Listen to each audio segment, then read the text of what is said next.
return to the land of your soul. Sing with me, if you will. Return again, return again, return to the home of your soul.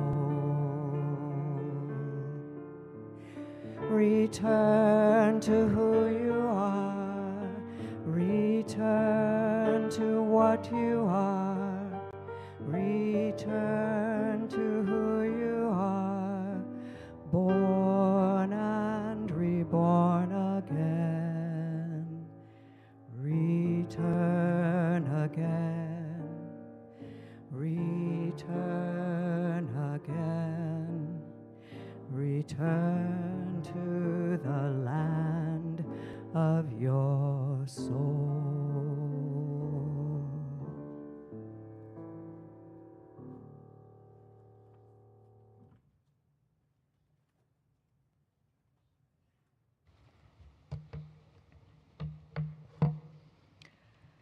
Good afternoon. Welcome to the celebration of the long and rich life of Isabel Za Johnson, a woman who savored her long walk through life with intention and also intense curiosity. As we begin this celebration of Isabel's life today, we will do it with intention. And I also invite you to invite the spirit of savoring, which Isabel herself embraced. For those who don't know me, I'm the Reverend Leslie Takahashi, and I'm grateful to have been one of the many people who shared spiritual community with Isabel, and there are many of them here today and also joining us online. Our tradition, which was Isabel's chosen tradition, one of Isabel's chosen traditions, I should say, Isabel had a rich spiritual life, invites us to celebrate when we lose someone to death. We call these gatherings celebrations of life, and today we are most definitely here to celebrate. When someone dies after a full and rich life, it is still true, however, that joy and sorrow are woven together into a tapestry whose weave includes gratitude and abundance and peace. And yet, just as Isabel was no stranger to sadness and loss, we honor those threads as part of the design of this time for us, as we contemplate life without Isabel in it on a physical level. That does cause that catch in our throats. It does cause there to be that moment of hesitation. And Isabel herself wished this to be a celebration, and she was very clear about that, very clear, which is not a surprise to anyone, right?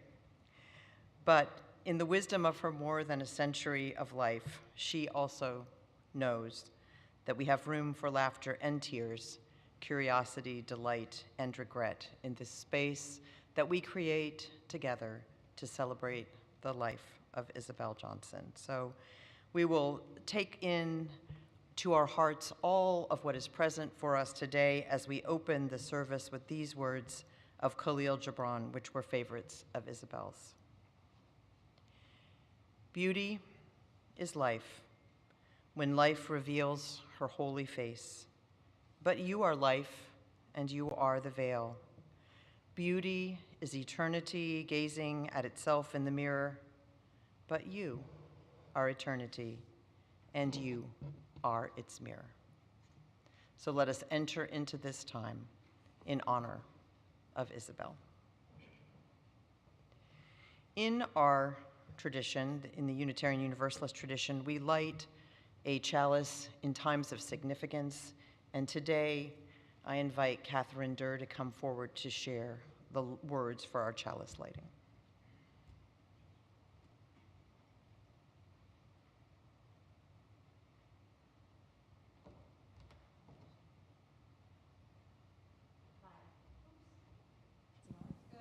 Is it good? Okay. These are words that I found that were written by Myra Mikowitz. We light this chalice, which transforms wax into pure light and warmth to remind us of our own living, transforming the stuff of this world into the love and activity of our lives, of our daily lives.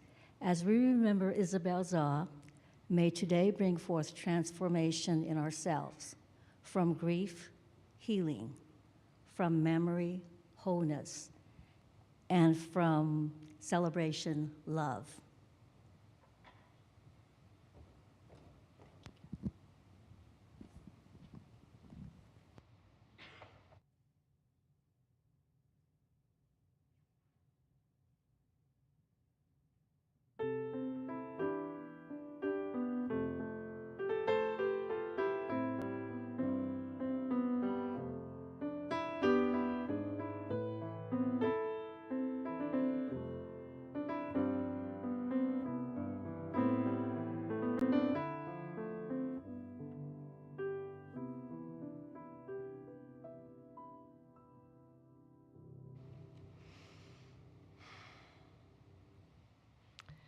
Wild geese.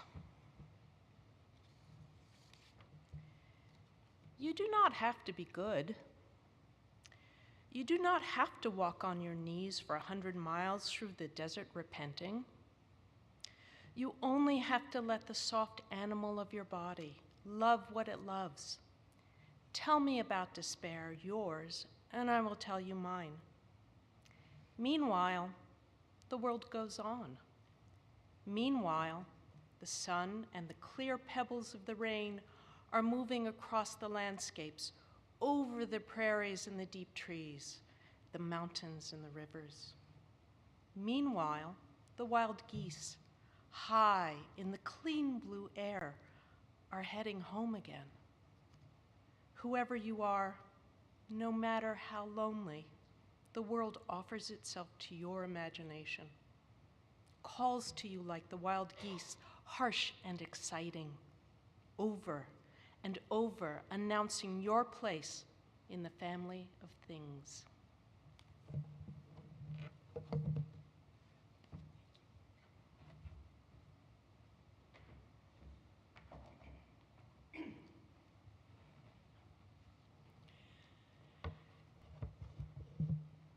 So as I mentioned, it will not be a surprise to any of us who knew Isabel that Isabel had left instructions for this service. And they were, which is wonderful when people do that. It's just an incredible gift. But they were very detailed instructions in many ways, including the amount of time people were allowed to speak, et cetera, which readings, and thank you, Miriam, for such a beautiful job of that reading. And one of the things that Isabel said was she didn't want people to have to listen to a long litany of what she would say were boring facts as part of this celebration. So if you will notice, in your order of service, it's a little unusual, but we have some of the, perhaps, I don't think any of them are boring, but perhaps Isabel would think some of these were boring, so we tried to shelter them out, to segment them out there. So just a few things about Isabel that I'm sure some of you maybe didn't know. So we're calling, Karen and Natan and Brian and I decided we would call this Did You Know instead of anything more formal to try to get around that instruction that we had from Isabel on this service. So I'm going to add a little bit. You can look at these at your leisure, and I know many of you have as you came in, but I will add a few more to these as well. Did you know that Barbara Isabel Lewis was born to Frank and Edith Lewis and lived for more than a century, being her own person? She was kind and caring, a very active listener, and someone who had a rare and powerful presence. And she was pretty clear that there was a right way for things to get done, especially when it came to how we treat people and how we honor relationships. As I said for this service, she didn't want a long recitation of just the facts of her life, and her daughter-in-law, Karen, whom Isabel loved as a daughter, put her finger on it when this service was being planned, saying that Isabel was a person who cared about the experience of life and the true connections that you can feel with people. So that's what mattered to her today, was that there be more time for that and less for some of the other things that are just, the shaping of that. So these are some of those facts. Did you know? Did you know that besides being an English teacher, Isabel also worked at a horse ranch, the mailroom at Stanford University, the Emporium department store, and at a fried chicken joint called Chicken in the Rough? Did you know that Isabel met her husband and the father of her beloved son, Brian, when they were both pretty young and adventurous? And did you know that Isabel became a single mother when her husband was killed in a sudden scuba accident, and she took on the task of raising a son with trepidation and determination? And did you know that Isabel felt blessed to have another opportunity for love relatively late in her life, when in 1980 she met Wallace Oman through her dear friend Janet, with whom she shared a love of many things, including travel and learning, and she and Wallace shared life until his death in 1993. And did you know that the only things Isabel watched on television were anything on KQED Channel 9, tennis matches, which she liked to watch with very particular friends, and basketball games, and her favorite team, of course, being the Warriors. That could be on any channel. She would watch that. And did you know that Isabel found Unitarian Universalism in the 1950s at the San Francisco Unitarian Church and was a member here for more than 6 decades, and was, until her death, our oldest living member? And that she had a gift for friendship here, just as she did across her life, and was very grateful for the friendships that she had with many people, including Dora Gonsalves, now this congregation's oldest member, who's watching on the stream today. And she had a very special interest, Isabel did, in friendships, true connections with people who were in other generations from her, including her friend Susan Shen, who we will hear from later. And did you know that Isabel served the church as a pastoral visitor for many years? And then in her later years, when she was in need of a little bit more of a listening presence, she gave us the great gift of allowing us to give her a pastoral visitor. And she had a number over the years, and that was a really wonderful present she gave to us. And did you know that Isabel lost almost everything she owned in a fire in 2011 when she was in her late 80s, and she furnished her apartment through gifts and thrift shops, and was very comforted by that and always liked to point it out. And for a long time, she would tell you which thrift shop every single piece came from that had come from one. And did you know that Isabel was an avid reader, almost always with a book on hand for most of her life, for those moments when she had to wait and was saddened when she finally lost the ability to read? That was a big loss for her. And did you know that Isabel hosted many skip bow parties and wasn't afraid to win? There are skip bow cards in the reception area, so you can decide if you're willing to take that on. And did you know that Za liked to eat cereal with goat yogurt and blueberries for breakfast? This is from Karen. Each and every day, and that she never took any medication, even aspirin, until she was 101, except for the occasional infection. And when she wasn't feeling well, she would just breathe into the pain and it would go away. And did you know that Isabel had a curiosity about people and trees and the stars and the many forms of life around her, and that she always wanted to make sure, even till the very end, that her visitors had what they needed, even though in her final months she might have no idea exactly who they were or why they were there. It mattered to her that they were okay, and she always checked. All of these capture who Isabel was, and we all have our own memories. And in the hall, when we leave this service later, there's a place with some hearts, and you can write down a favorite fact that you know about Isabel. It might just be an experience you had with her. That is the way that Isabel Za Johnson would want to be remembered.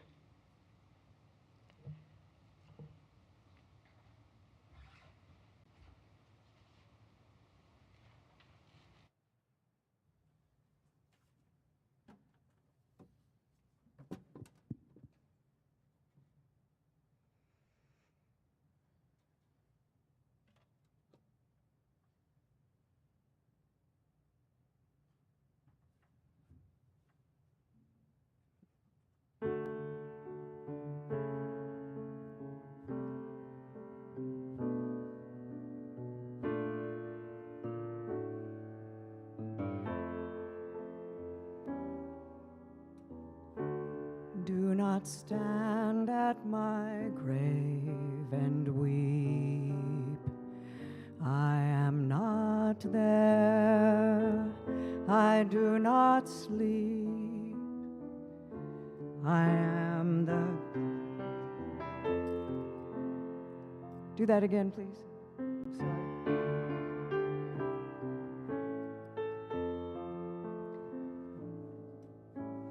Sorry. I am the... Can we start over, please?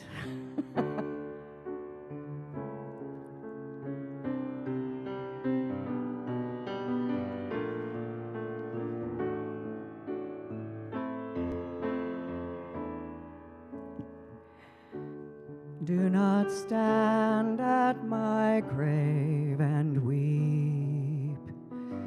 I am not there. I do not sleep. I am 1,000 winds that blow. I am the diamond glint on snow. I am sunlight on ripened grain. I am the gentle autumn rain. Do not stand at my grave and weep. I am not there. I do not sleep. When you awake in the morning hush, I am the swift uplifting rush of quiet birds in circling flight. I am the soft starlight at night. Do not stand at my grave and weep. I am not there. I do not sleep. I do not sleep.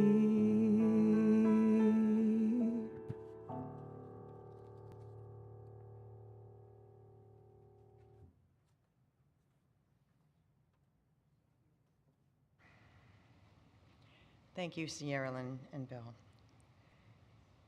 whose music was specifically requested, I might say. And now we have the opportunity to hear from three people who knew Isabel the best. Brian, her son, Karen, her daughter-in-law, and Natan, her grandson, who will end with, we will also have an experience, a musical experience that many of us have heard about over the years.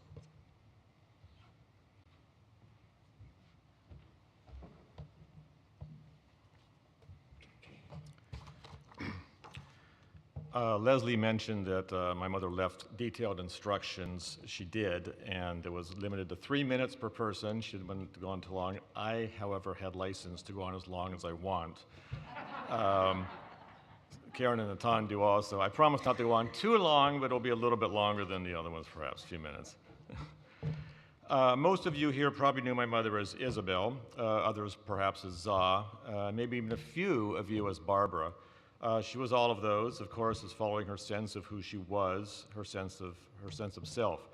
She was Barbara on the dotted line for formal purposes, but in her heart she was Isabel, and here it needs to be clarified that her given name was Barbara Isabel. It's on her birth certificate. But it was in her approximately her 5th decade that she decided to lose the Barbara as much as possible and to become solely Isabel to her friends. This was perhaps a few years or so following the death of my father, Wendell Johnson, when my mother was, to all purposes, starting over, charting a new course in life, trying a new course in life for herself. She met Wallace Oman then, her second life partner, and Wallace affectionately baptized her Zabel, Isabel, Isabel, Zabel. And that became shortened to simply Za, to her great pleasure. She loved being called Za.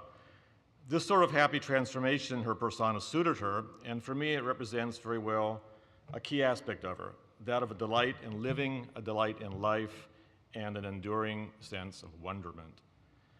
This is the central theme of how I believe my mother, Za, lived her life in delight and wonder, and throughout that long life, she always maintained this outlook.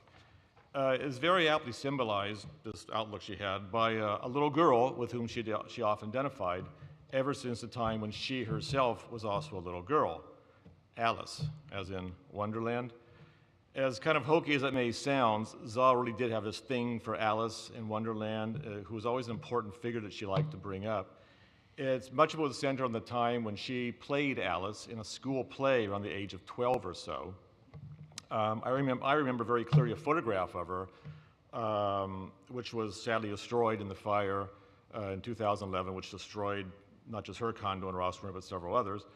That of a black-haired, the picture, that of a black-haired, not a blonde-haired, a black-haired Alice looking with open-mouthed and delighted wonder at a stuffed flamenco croquet mallet. In this picture, was emblematic here was, again, this wonderment, this delight and immense pleasure that she had with the world. She would frequently over the decades, and sometimes a bit repetitively, it must be admitted, bring this up. I played Alice, you know, I was Alice, the school playing Alice. And Alice herself, the real Alice in Wonderland, recently fallen down the rabbit hole, expresses some very Za-like words I found. Alice says, at one point, "I shall only look up and say, 'Who am I then?' Tell me that first, and then, if I like being that person, I'll come up. If not, I'll stay down here till I'm somebody else." My mother Za did come up because she liked who she was. In this Wonderland view of the world, there was also a central current, ongoing current of words, her love of language. From poetry to prose to theater to crossword puzzles, she would always amaze us with her immense grasp of vocabulary and of finding just the right word, the most appropriate one for the occasion, sometimes even sending us running to find a dictionary.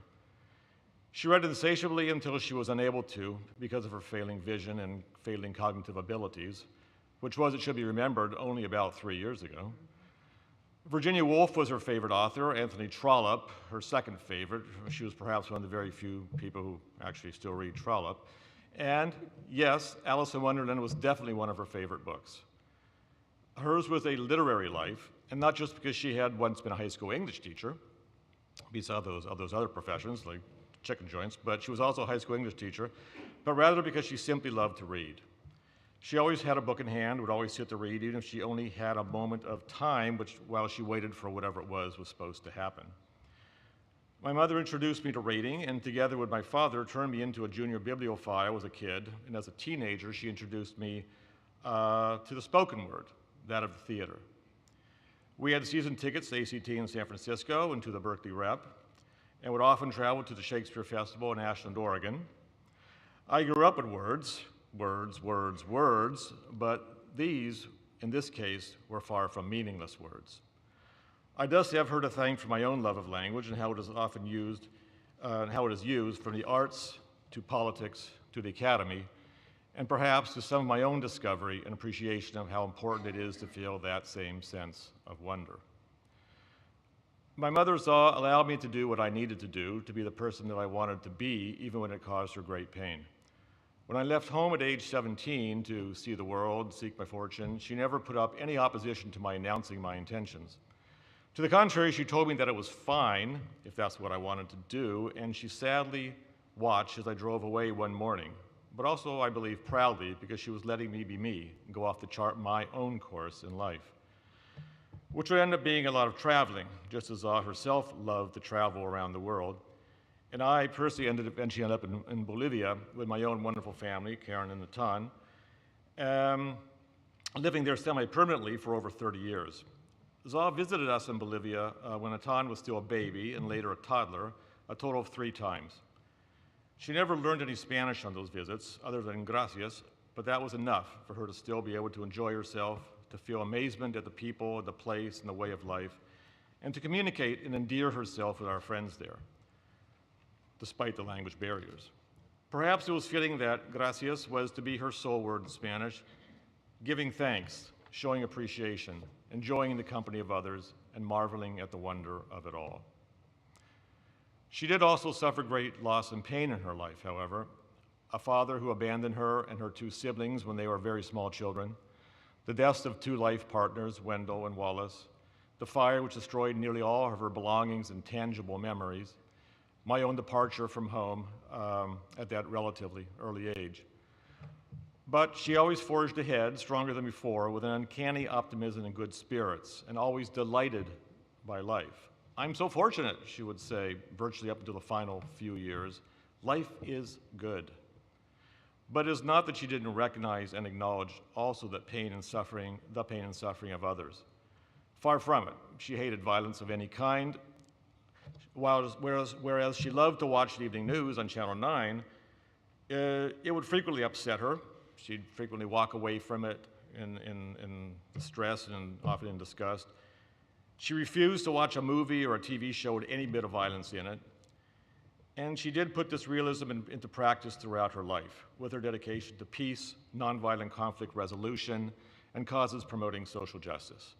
For example, Grannies for Peace, the ACLU, volunteering for displaced migrants at the southern border, racial justice and gender and LGBTQ+ rights, standing up for any unharmful, gentle soul misplaced inside a jail. So much of these efforts were, of course, right here alongside of a lot of you at the Unitarian Universalists. The suffering, too, was a source of wonder for her, but something to bemoan, and one which she knew must be rectified and at all costs eradicated. I would like to end here with two quotes which exemplify my mother for me. The first was sent to me just last week by a close friend of ours, whose name is Leah, back in Amherst, Massachusetts, where we also spend part of each year. Leah only met Za a couple of times, the last of which was about 20 years ago. He hasn't seen her for 20 years, but he always remembered her. He always asked us about her. Every time we'd meet, he'd say, "How's your mother?" and how she's doing. When Leah heard, when we wrote to him and let him know that she had passed away, he sent me this remembrance, which I believe symbolizes the impact she could have on people. Leah wrote, "I can still vividly picture her standing there, wearing a white hat and a beautiful scarf, exuding such elegance and grace. She spoke to us in a soft voice, like a figure from a classic old movie. She lived a truly beautiful life, one worth celebrating. She enjoyed life every minute, embracing both spiritual and cultural riches. This is the path we should follow." And finally, my mother's favorite author, Virginia Woolf, writes this in To the Lighthouse. "She had known happiness, exquisite happiness, intense happiness, and it silvered the rough waves of a little more brightly as daylight faded. And the blue went out of the sea, and it rolled in waves of pure lemon, which curved and swelled and broke upon the beach, and the ecstasy burst in her eyes, and waves of pure delight raced over the floor of her mind, and she felt, it is enough, it is enough." And my mother Za, too, knew happiness and wonder and pure delight, yet it was not until the very end, after so very long, that she herself felt that it was enough. Thank you.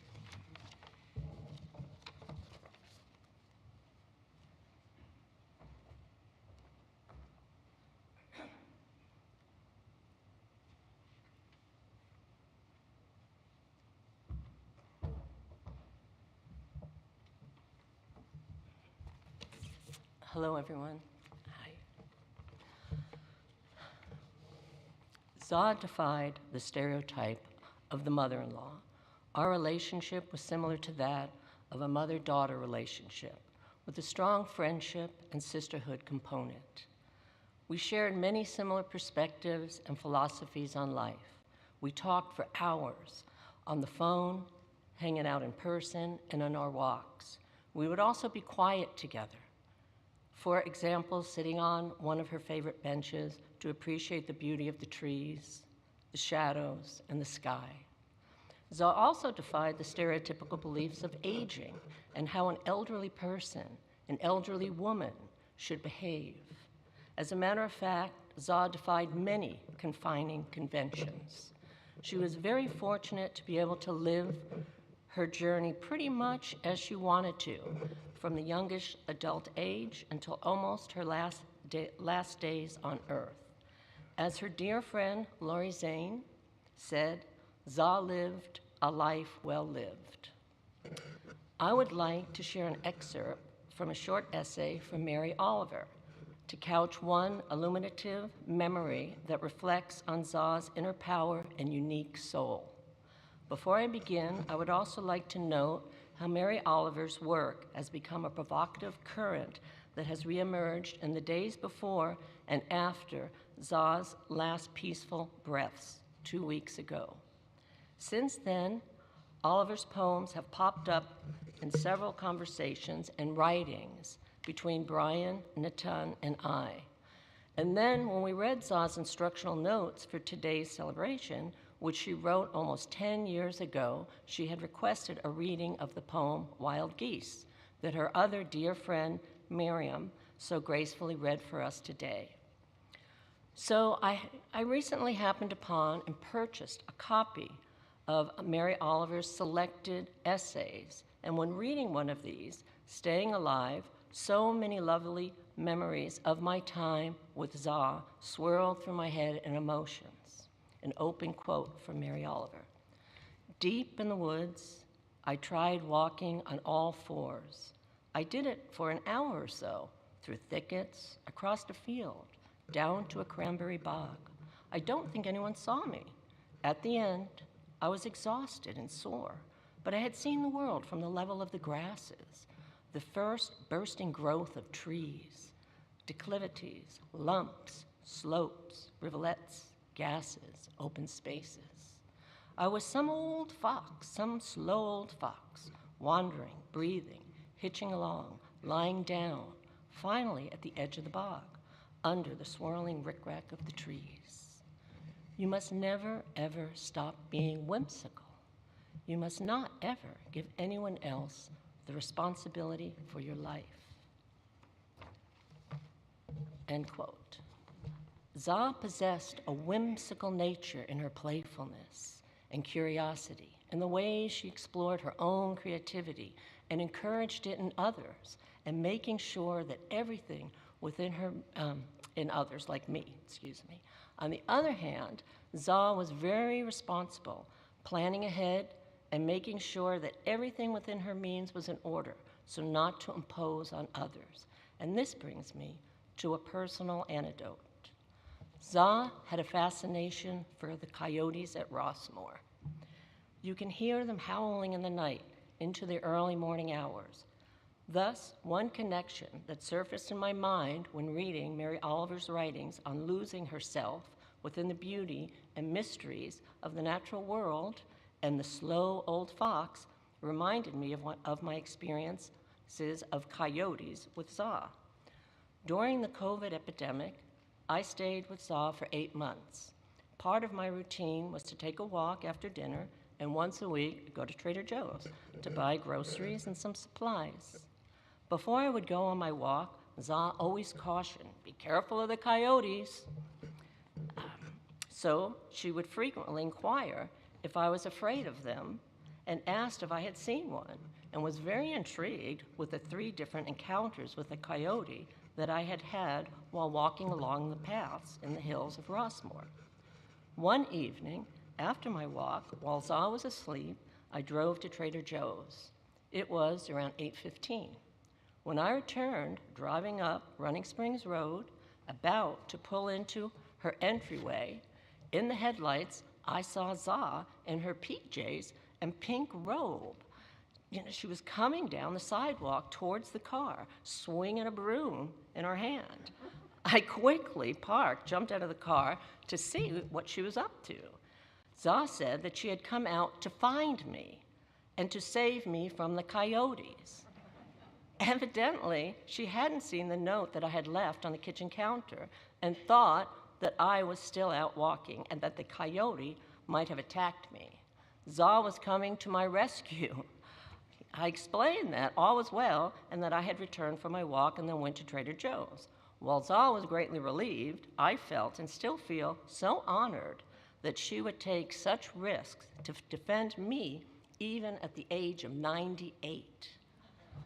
This is just one of numerous examples of not only Za's whimsical side, but also of her strong responsibility, Za's ability to overcome her fears in defense of others, to confront the unknown, to stick up for others with a mighty stick in hand.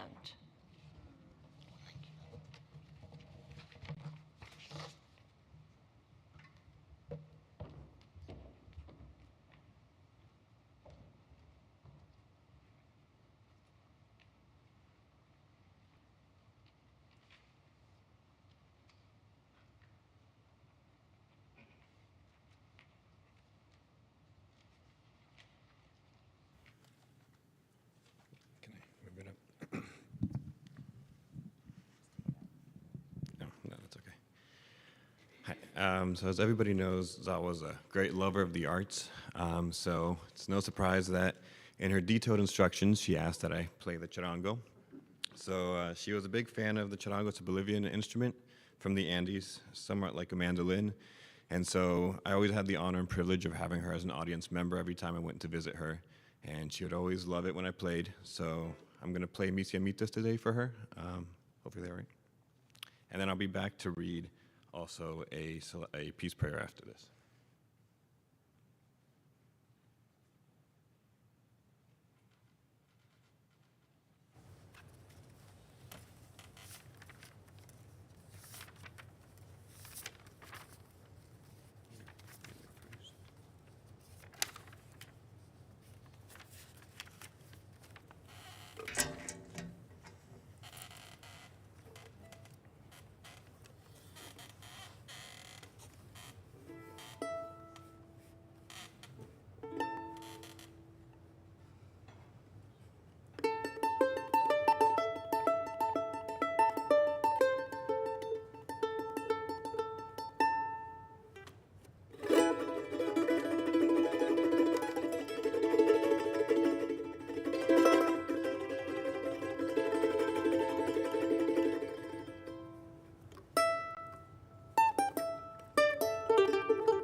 And now I would also like to take the opportunity to read a selection on behalf of Charles Oman, one of Wallace Oman's 3 sons, and Za's stepson as well, and his wife Monique and their family in Paris. So it's a peace prayer attributed to Saint Francis. Lord, make me an instrument of your peace. Where there is hatred, let me sow love. Where there is injury, pardon. Where there is doubt, faith. Where there is despair, hope. Where there is darkness, light. Where there is sadness, joy. O divine Master, grant that I may not so much seek to be consoled as to console, to be understood as to understand, to be loved as to love. For it is in giving that we receive, it is in pardoning that we pardon, and it is in dying that we are born to eternal life.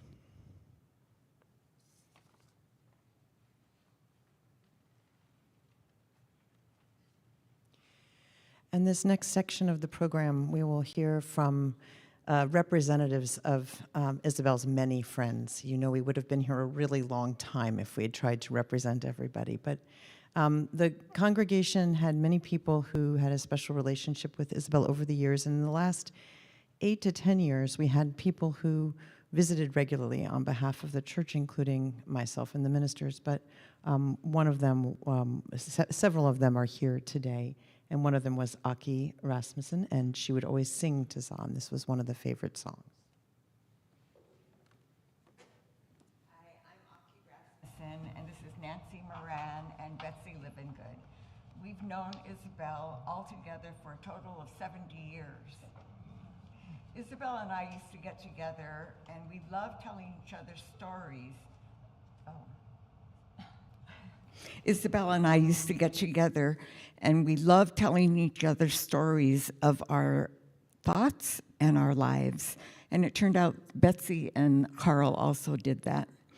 And Zah had a special way of making me feel special, and I felt that we were kindred spirits.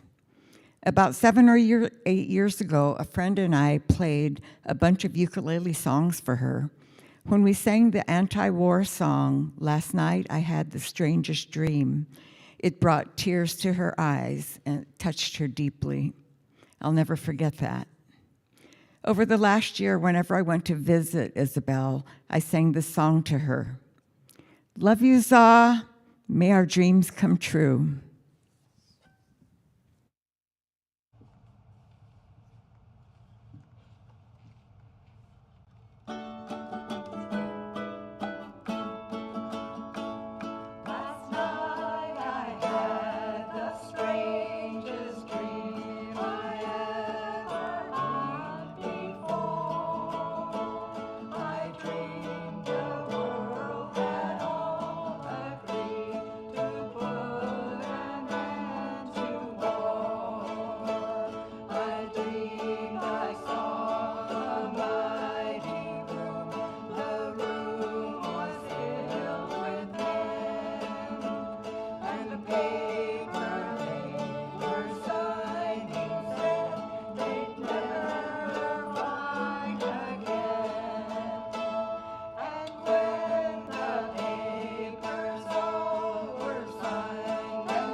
And now we will hear from friends Lori, Shoshana, and Susan.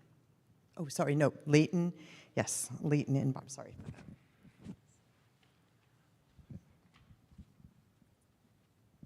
I'm 10 years old. I'm standing in front of a garage, looking up a driveway. A car pulls in. My uncle had just married. He was my dad's youngest brother. And Aunt Barbara stepped out, saw me, and danced all the way, literally danced all the way down the driveway. Her skirt flowing, bare-legged, grabbed me, swung me around.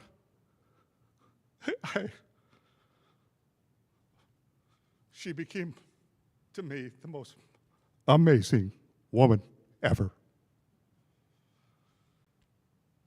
And so we spent a number of years going down to Pleasant Hill to visit my uncle and aunt and having a great time. And then came that tragic day in '73. And I got a call, and I don't know if it was Barbara or Isabel then, but she said, "Leighton, come." I bounced the check because I was, struggling. Got on a plane, flew on down, and with her. And it really felt good for me, and I think for her too, as we saw what had taken place, but we came together. And then there were the good times when she would call and say, "I've got a grandson. He's in Bolivia. Come, let's go visit." I had a few bucks in, so we flew on down. And there was Brian, Karen, and Natan. And we had a marvelous trip, traveling around the country in an ancient old VW Bug, seeing the sights, laughing, enjoying life together. And those are some of the great fond memories I have of Isabel.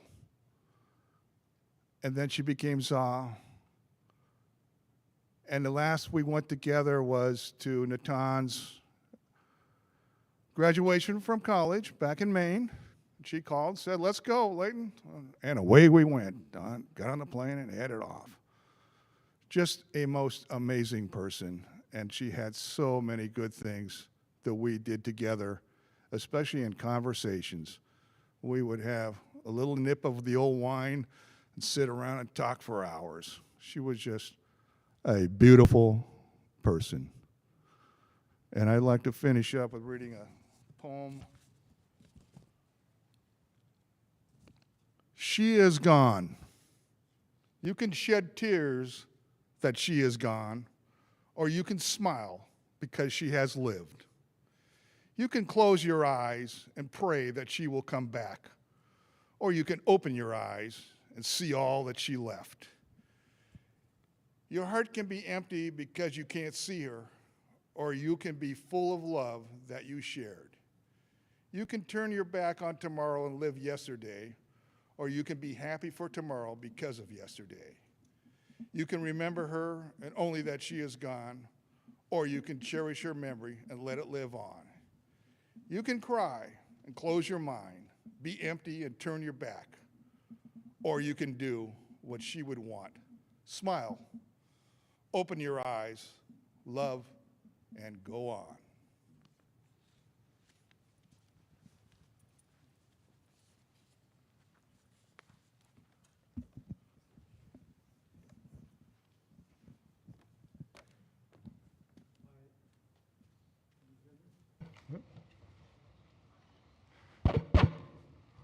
Hi, I'm Doug Oman.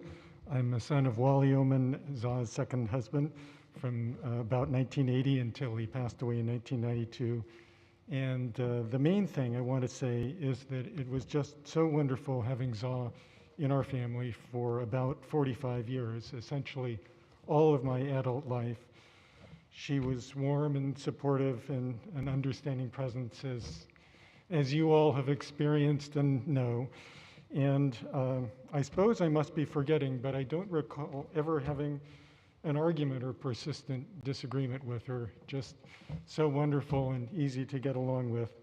And we had quite a few shared interests, current events, history, culture, and so on, we could talk about. And among the more meaningful shared interests for me was Eastern spiritual traditions, even as they're mentioned in your program here. I've lived in northwest Marin County in a spiritual community founded by an Indian meditation teacher. And as it says in your program, Za for many years attended the Tibetan Nyingma Institute in Berkeley. So Za and I had shared interests in Eastern spirituality, even as we both appreciate the best of Western spiritual and religious traditions. And so in honor of Za, I would like to share in slightly abbreviated form a prayer from the Buddhist tradition, a prayer that she well exemplified in her own life. It's called the Discourse on Goodwill. May all beings be filled with joy and peace. May all beings everywhere, the strong and the weak, the great and the small, the mean and the powerful, seen and unseen, dwelling far off or nearby, being or waiting to become, may all be filled with lasting joy. Let no one deceive another. Let no one anywhere despise another. Let no one, out of anger or resentment, wish suffering on anyone at all. Just as a mother, with her own life, protects her child, her only child, from harm, so within yourself let grow a boundless love for all creatures. Let your love flow outward through the universe to its height, its depth, its broad extent, a limitless love without hatred or enmity. Strive for this with a one-pointed mind. Your life will bring heaven to earth. Thank you, Za, for sharing your life with us.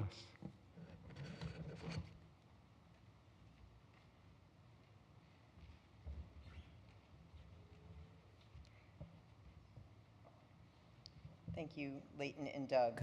And now we will have Lori and Shoshana and Susan.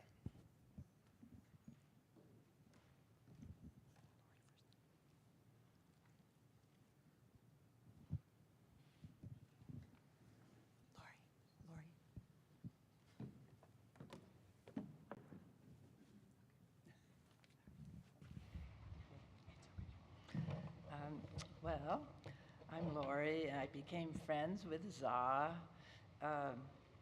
20 plus years ago after my mom and dad passed away. And my mom probably had been good friends with her for many years before that.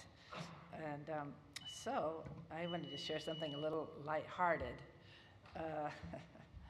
about Za, and it was one thing out of many that I can tell you about what she enjoyed, and that is she loved a good bourbon ball. And I learned this 4 or 5 years ago when I decided to make a batch for her for Christmas, following my family's traditional holiday recipe made by my mom. And when Za picked up her first bourbon ball, it looked like love at first bite. And she said something like, "Lori, what is this?" I thought it was just so funny. So anyway, she quickly decided to ration the rest to 1 or 2 a day to make them last as long as possible. And so from that point on, I continued to make them for her for Christmas and her birthday. So I was thinking you might want to find a bourbon ball recipe, and I actually brought my mom's recipe, which I can leave in the reception room if you want to take a picture of it for your own use. And that you find a bourbon ball recipe and make a batch in Za's honor on her birthday next year, April 11th. And also, there's no baking in this recipe, only mix stuff together, so that makes it easier.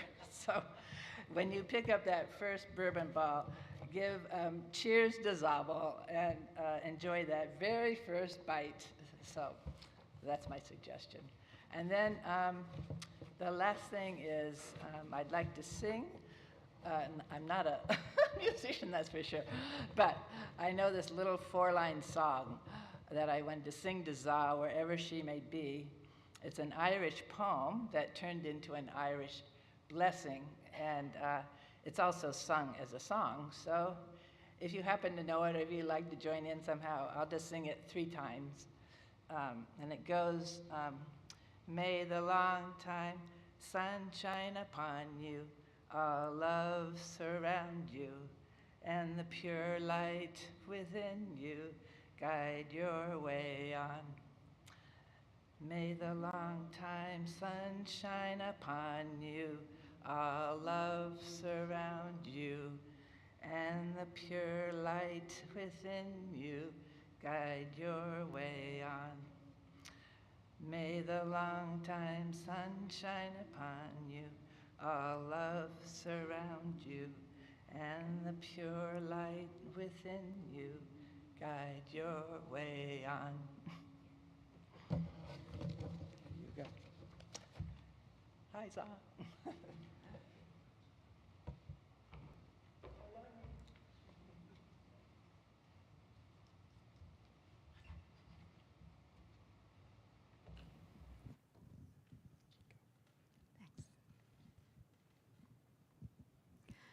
I met Za when I first moved into Rossmore 17 years ago.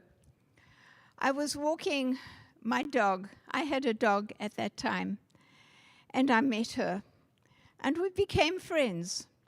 I was, and still am, somewhat of a loner, but at that time I was not only a loner, I was always very lonely. And she introduced me to so many things.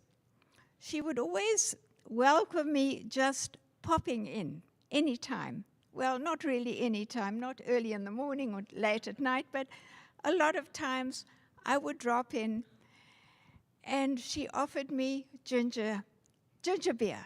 There was always ginger beer and maybe ginger tea. And to this day, I love ginger beer. I don't drink a lot of it because of my calories, but I love it, and I do go to ginger tea, the same brand that she always had. I was, and still am, involved in writing and literature, and that would be most of our conversation. Our tastes were somewhat different. She was into people like Eliot and so on. I was into mystery stories, but it didn't make any difference. We would talk about them. We would talk about politics. We would talk about Buddhism, and the talks would just go on and on around the ginger beer. She also introduced me to this church. We first went to Vespers, and then she said, come on, Shoshana, come to a service. And I dragged my heels. I didn't want to try anything like that. I mean, my roots are in Judaism, but anyway, she did schlep me along, and the choir was singing, and I fell in love with the choir, with the singing, and I belonged there for quite a few years. So what else do you want to know? Oh, yes, hats. Isabel loved hats. So you would see her walking up Running Springs Road in Rossmore. I live just over the road from her. And it's a very, very steep road.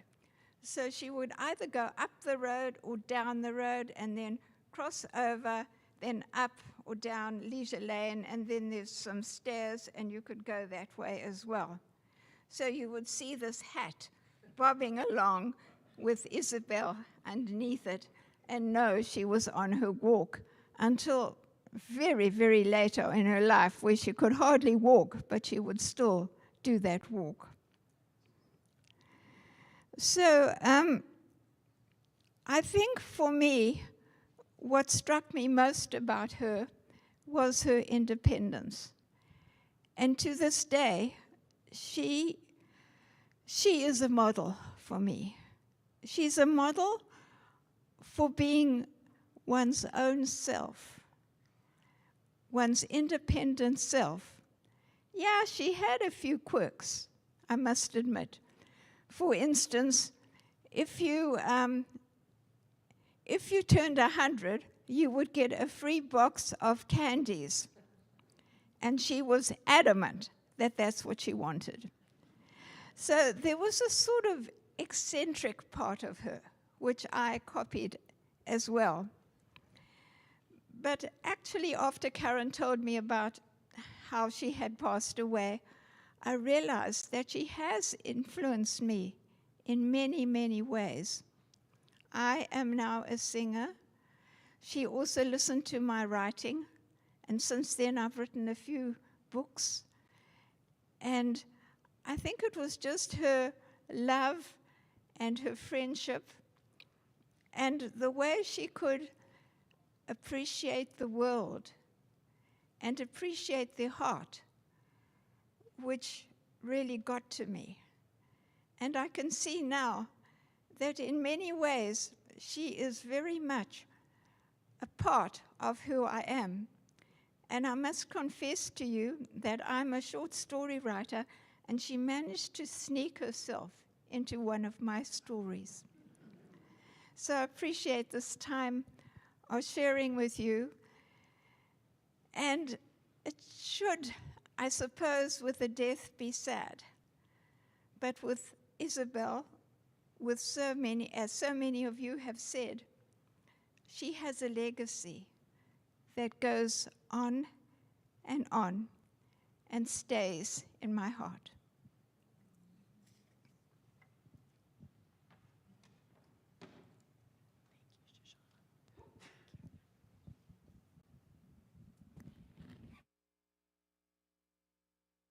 Hi, my name is Susan Shen, and I'm speaking here on behalf of my parents, Jaehua Shen and Keijin Wang, as well as my husband, James Saylor, and our 4.5-year-old Aiden Saylor. Isabel touched the lives of me and my family in so many different ways. When my parents first arrived from China, she helped them learn English, which really opened doors for them and by extension for me. We moved away from the Bay Area when I was in elementary school, but she and I actually became pen pals. And despite our age difference, we really connected. I always felt like she really valued and respected my opinion, and she always sent me the best books. In college, I moved to Southern California, and I would come up to Rossmore for Thanksgivings. She would introduce me to all her friends, and we would watch movies in the theater. We would play skip boat and eat ice cream, and those are always like just really treasured memories for me. She met my husband even before we got married, and at her 100th birthday party, she met our son Aiden, who was 2 at the time. So she has touched 3 generations of our family. To me, Isabel was so ahead of her time in so many ways, politically, intellectually, culturally, and she had such a grasp of human nature. I say that as a psychiatrist myself, and a sense of humor that really transcended cultural differences and difficult times. She's been my family's model for graceful aging and living a life to the fullest.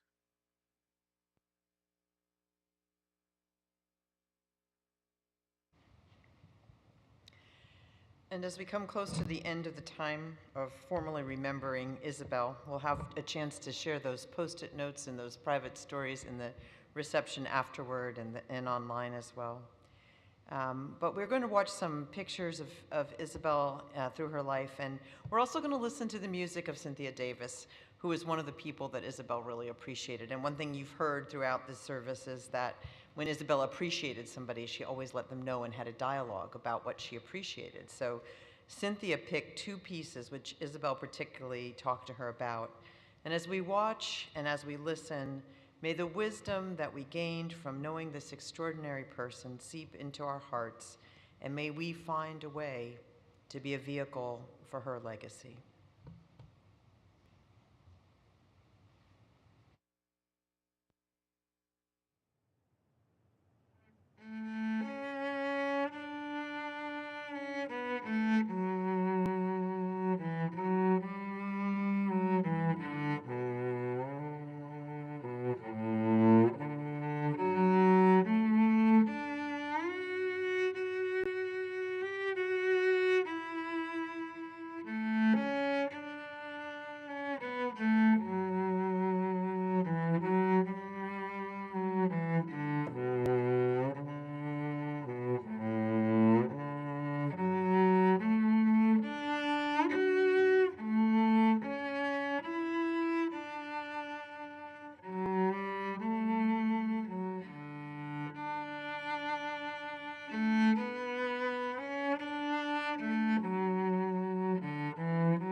Those who touch our lives deeply are never lost to our being or our awareness, and as long as we are aware, they are part of that awareness. As we come to the end of this formal time and get to the part that Za would really enjoy, which is the party part over in the hall over there, it's with that sentiment. And I want to end with some words that I once used at a celebration of life, and Isabel enjoyed these words, and we had a long conversation about them.